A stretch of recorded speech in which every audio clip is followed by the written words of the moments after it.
નમસ્કાર દર્શક મિત્રો, @ગુજરાતમાં આપનું સ્વાગત છે।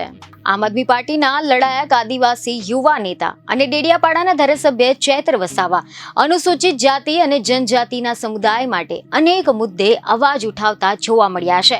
અને અગાઉ ઓગસ્ટ માસમાં અનુસૂચિત જાતિ અને જનજાતિને મળતા અનામતના વર્ગીકરણના સુપ્રીમ કોર્ટ દ્વારા જે ચુકાદો આપવામાં આવ્યો હતો તેને લઈને ભારત બંધનું એલાન આપીને વિરોધ કરવામાં આવ્યો હતો।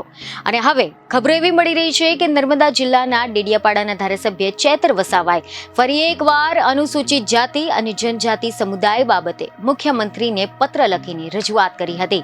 તમે જણાવી દઈએ કે સમાચાર એવા મળી રહ્યા છે કે ધારાસભ્ય ચૈત્ર વસાવાએ આ પત્રમાં સીએમને એવી રજૂઆત કરી છે કે અનુસૂચિત જાતિ અને જનજાતિ સમુદાયો માટે સમગ્ર ગુજરાતમાં અસ્પૃશ્ય નિવારણ શિબિરનું આયોજન કરવામાં આવે તેમજ રાજ્ય સરકારની નોકરીની જાહેરાતોમાં વ્યવસ્થિત અમલ થવો અને ગુજરાતમાં અનુસૂચિત જાતિ અને જનજાતિ સમુદાયની બેકલોગની સીટો ખાલી છે જે ભરવા માટે સરકારે યોગ્ય કાર્યવાહી કરવી જોઈએ।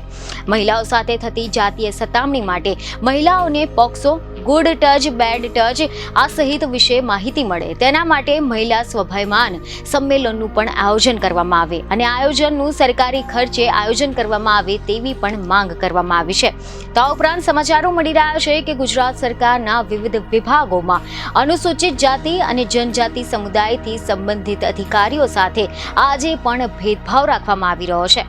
વંચિત સમુદાયના અધિકારીઓને આજે પણ ડિસિઝન મેકિંગ પોસ્ટ આપવામાં આવી નથી। મોટાભાગે અમુક ખાસ જાતિ અને વર્ગના લોકોને જ મહત્વપૂર્ણ જવાબદારીઓ સોંપવામાં આવી રહી છે, જે ખરેખર ખોટું અને ગેરકાયદેસર છે।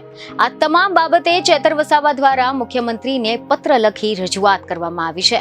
બીજને ખબરો સાથે ફરી મળીશું। ધન્યવાદ।